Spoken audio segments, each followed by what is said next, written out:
Story out front is the good news about Obamacare.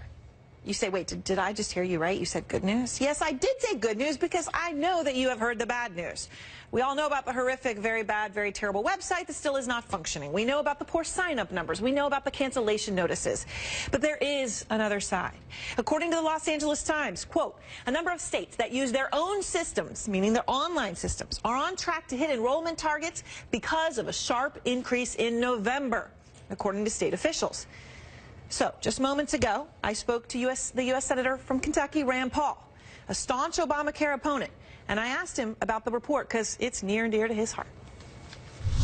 One of the states that they say is outpacing enrollment estimates is actually Kentucky, obviously your state, and they say the Kentucky demographics that have come out have shown 41% of the people who have signed up on the state-run website were under the age of 35. That's obviously above the magic number. 40% means Obamacare can work in terms of the young, and obviously Kentucky seems to be exceeding that.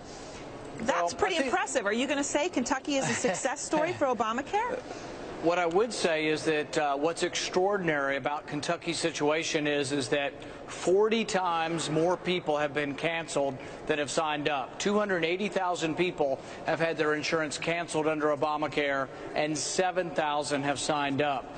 So the number being canceled dwarfs the number actually signing up. So, no, if that's a success, I hesitate to see a failure. Right, and look, I understand your point. And of course, someone might say, well, once the website's working, you'll get some of those people to sign up, or the plans that are going to be offered to them are better. And I know those are fair conversations and discussions we could have, but at least I have to get you on the record. I mean, if young people are signing up in Kentucky, and you're getting the math right there, that opens the door to Obamacare succeeding, right? I mean, you got to acknowledge that.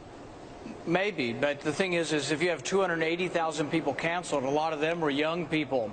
And what's going to happen is the expense was less for people that are being canceled. Their policies are being canceled because they're less expensive than Obamacare.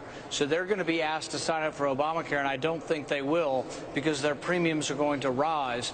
But the most important statistic is 40 times more people are being canceled in Kentucky than are actually signing up.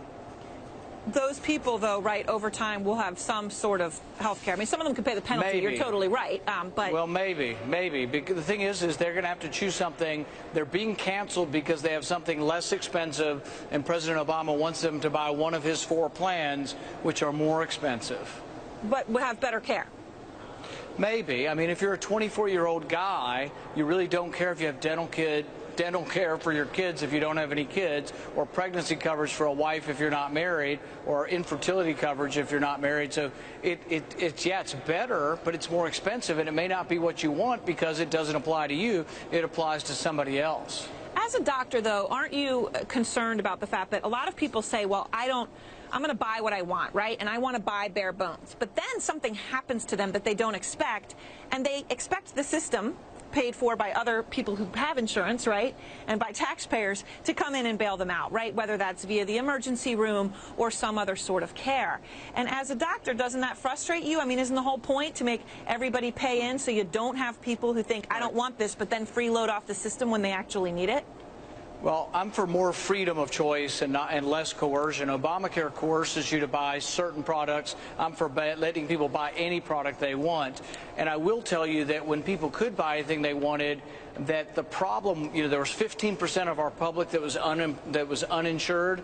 A third of them were young, healthy people who made between $50,000 and $75,000 a year. They weren't buying it because it was expensive. And so they had money, and now it's more expensive. So really, a third of our problem of the uninsured was due to the expense, and we're now making it more expensive. So I think we've actually made the problem worse.